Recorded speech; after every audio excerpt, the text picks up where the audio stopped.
Hello, this week's video is going to be all about the March book bucket list and March book wrap up. I read more in March, but I'm going to have less book bucket list items just because a lot of the books that I read were actually fairly sad or just not things that you would necessarily, there weren't things in the books that I would want to have occur in my real life. Also, I might be a little bit sunburnt, so sorry if that picks up. I have no idea what it looks like from my end, but I'm sure I am a touch red. Anyway, yeah, so March book bucket list. Start with the book bucket list items. So these are the things that happened in the books that I was reading that I want to kind of recreate in my real life, and then I'll kind of go over the actual books I read and kind of sum them up for you guys and give you an idea of if I like them, if I recommend them, and kind of what they're about.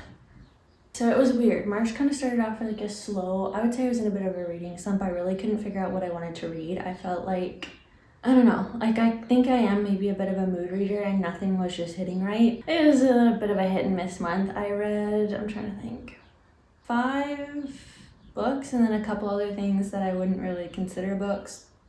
I don't know, I put them on my Goodreads, but about 5 books and a couple other I don't know, short stories, I guess you could call them. So I started the month off with Lore of the Wilds by Annalise Brenna. This is a new release and it was also her, I forgot what it's called, but it was her first book. It was pretty cool. It wasn't the best book I've ever read. I really enjoyed it. However, I did come across one thing kind of at the very beginning of reading it. It actually is basically the synopsis of, well, the start of the synopsis of the book, which is kind of funny because I guess you didn't really need to read it to have this be something you'd want to create in real life. Anyway, it doesn't matter. Right at the beginning of Lore of the Wilds, the main character Lore, you'll see that she gets offered a position to basically be in a magical library all day. She's kind of pulled out of the human realm. But essentially what's happening is she has been tasked with going into this magical ancient library in the Fae Castle because Fae can't go in, only a human can go in. They want her to pull out they want her to look for magical texts to pull out as well as scientific texts and things like that. So she's going in there to look for that, and she basically spends all day in a magical library. So I thought that would be kind of a cool thing to put on my book bucket list, is go to, honestly, probably any library in Europe, because they all seem pretty magical, and be able to spend a whole day there and actually enjoy the library. I think I would maybe need to find one that's very international or English speaking so that I can actually, sit down and read the books and not just look. So I will have to look into that more, but I do think it would be fun to just spend a day in what feels like a beautiful, magical, really old library with lots of really rich history. So that was the first thing I did for my book bucket list, and this is for Lore of the Wilds. She basically, in this book, I rated it a 3.5 because I did really like the characters, I liked the story. There were some things that weren't great about it. I will have a full review coming out. I do recommend it because it was a really fun, easy read and unique. There were just some things that weren't great, and I think it's honestly just because it's the first work. I think I mentioned in the review itself that the middle gets a little bit all over the place, which was my biggest drawback, is you kind of could lose the reader in that aspect. But the overall story definitely made me want to read the next book in the series when it comes out. Unfortunately, that won't probably be until next year, but it was really fun. That was a great way to start March. And the next book I read was, so my understanding is you're actually supposed to say it as Kirky. This is by Madeline Miller, but I'm just gonna say Cersei because apparently in modern day language you'd say Cersei. You can correct me if I'm wrong because I honestly don't know. But I read Cersei by Madeline Miller. This was also a really good book. Not what I was expecting. Pretty sure I ruined Song of Achilles for myself by reading, probably saying that wrong too, but I'm pretty sure I ruined that book by reading this one first. So my suggestion would probably be to read that before you read this. However, if you've already read it, if you've already read Song of Achilles, maybe try reading this. One plot point to this book is that she's basically in exile, and I don't want to be in exile, but where she is, she's basically on an island, and she kind of has a bit of a farm situation going where she has sheep and animals all over the place. And my mom and I talk about this all the time, how nice it would be one day over here in Portugal to, so this is more of a future book bucket list, I would think, because we're still figuring out residency, citizenship, all that kind of stuff. But it would be incredible to have like a farm where we have sheep and like just animals that we can take care of along with our cats, and just land to, you know, connect with the earth and animals. And I just think that would be really beautiful. It seems like a huge component of Cersei's life, and that part of it I thought was really nice, even though she is in exile. Yeah, that was a really good book. A little bit heavy. I do think that book should come with content warnings. I'm kind of surprised it doesn't. I will also have a review for this coming out, but yeah, I was a little bit shocked at points reading this book. However, Madeline Miller's writing was so good. Like, her writing is just some of the best I've read so far. So I really, really enjoyed it for that. And I would recommend this book. Just be prepared for trying to think of all the things that were content warnings. I'm just gonna say them because I don't want someone to pick this up and be like thrown. There is like mentions of, like, not most of this is not described in graphic detail, but there is mentions of like bestiality, incest, rape, and lots of violence and murder. So just be prepared for that. Like, it's not, like I said, described in overall graphic detail, but it is part of the book. It's mentioned, and I had no idea. I was surprised every time something like this came up. This, even though there are things happening in this book, I would say it's extremely character driven, and it is about her life as like a goddess slash witch in a way. So if you're someone that likes a more plot heavy book, I don't know that I would recommend it. It's very much about her story. I thought it was beautiful. I really loved the way the book ended, and the way Madeline Miller kind of tells a story about time when she's comparing like immortality to mortality. So it was just a really interesting book. It was really good. Again, though, this is kind of what I was saying earlier, is just this book, a lot of the books I read were sad, or they had concepts in them that were a little bit harder to read about. And like, I'm an adult, I can handle it, I'm fine. And it's nothing to be like scared of, in terms of like, there are books that are a lot more deep and a lot more, honestly, probably traumatizing. But this one in particular could catch you off guard if you don't really, like me, don't really know anything about Greek mythology. So just some content warnings if you're considering reading it. I still thought it was a great book. I think it's a great book for spring and summer, especially if you read Song of Achilles first, which is also by Madeline Miller. And then I was really excited for this because I see this author kind of raved about all the time. It was A Wizard of Earthsea by Ursula K. Le Guin. I was so let down by this. Like, I think I rated it a 2 because it wasn't horrible. To me, like, something that's really bad is like a DNF. It's a 2 because to me, on my scale of things, I would say it's almost like out of 6, because you have DNF, which would be 0, you didn't actually finish it, 1, 2, 3, 4, 5. So like out of 6. So I gave it a 2. It's about like kind of halfway mid-ground, but not great. Like, there were things I wanted answered in the book, so I kept reading it. Overall though, extremely plot driven. I couldn't connect to any characters. I did not enjoy it. I would not recommend it. I think some people would like it. It's a really short book. It's a series, and I can see why, like, the book's from like 1963. I can see why like this author would have had success with these stories. It just was not for me at all.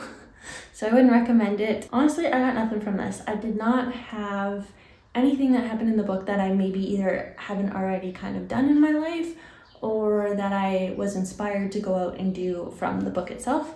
So yeah, unfortunately I didn't have anything for that one. But like I said, this kind of has, you will not be connecting to the characters in any way, and it's kind of a book that has like a moral of the story. It's like a fable almost, which I'm not really looking for, it because I think at the time when she wrote it, it was probably like really beautiful, the messaging, that like the full circle moment of the book. But for me, it just feels like cliche now. It's kind of like a platitude at this point. I don't know.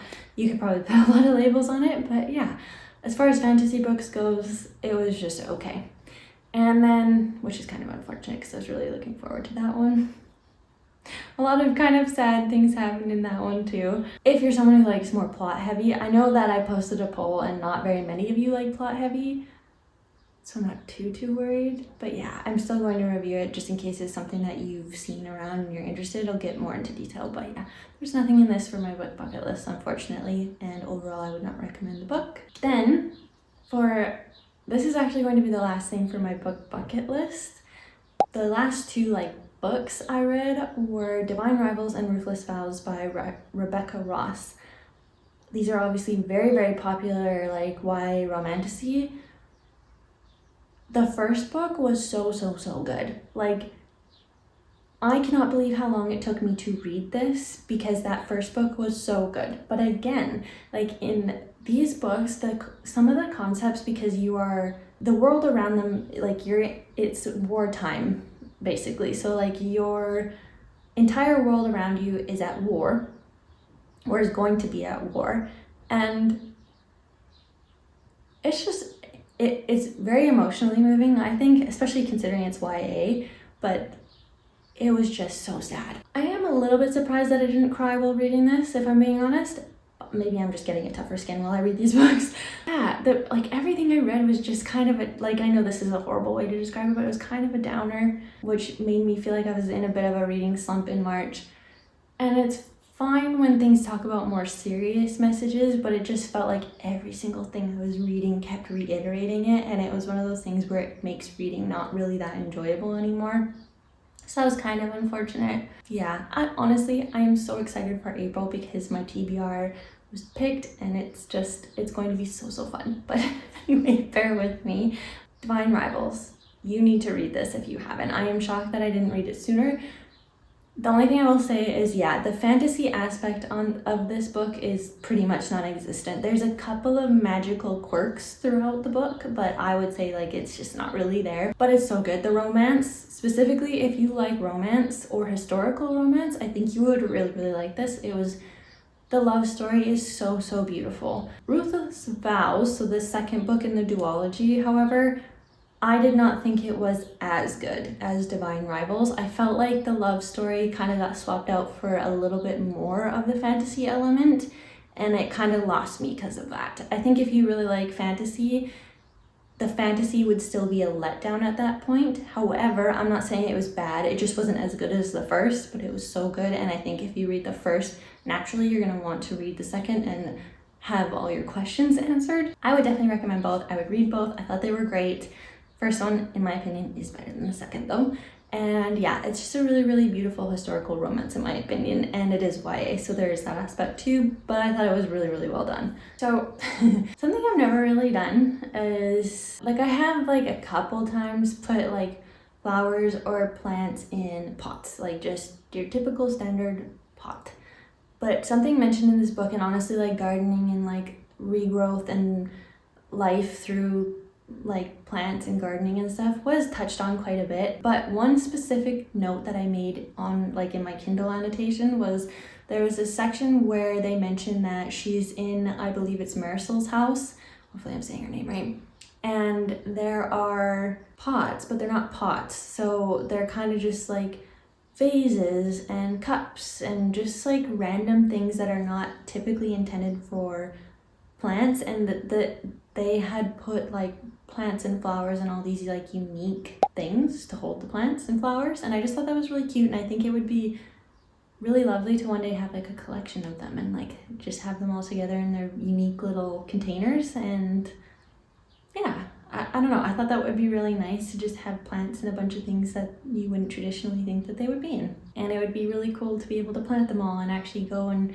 I don't want a garden per se. I feel I wouldn't know how to navigate things like weather and soil and things like that, but having your own little indoor, an indoor garden in a way, a cute little flower plant corner, I think that would be really cute. So I wanted to put that on the list, and that was a really happy part of those books, and it was kind of a nice reminder in those books about life and living beings and just the way plants can affect your overall, honestly, mental and emotional and spiritual health. So that was it for the book bucket list items and the books, I guess you could call them. I read Lore of the Wilds by Annalise Brana, Circe by Madeline Miller, Wizard of Earthsea by Ursula K. Le Guin. Wow, having a hard time saying like all the names. And then I also read Divine Rivals and Ruthless Vows by Rebecca Ross. It's funny, those two books were so good that I read them, I think, both books in like the span of 5 days or something like that. Like it was the end of month and I was like, oh, I can't keep picking up books. They're just like they're not hitting, they are not booking. But that kind of turned it around at the end, although they were very sad. Even like the last parts of Ruthless Vows, I was like, oh my god, like I do not understand how Iris, like the main female character, can get out of bed every day. If what happened to her in both books had happened to me, I would just be curled up in the corner in a ball of like grief. So there's that. So those were the 5 books that I read, and then I also read the short story on the New Yorker, which was The Secret Life of Walter Mitty. It was cute, kind of interesting, kind of concerning. It wasn't what I was thinking. I was recalling the movie and yeah, I don't know. But anyway, that is free on the New Yorker if you want to read that short story by, I believe it's James Thurber. And then I also read Only Dull People Are Brilliant at Breakfast.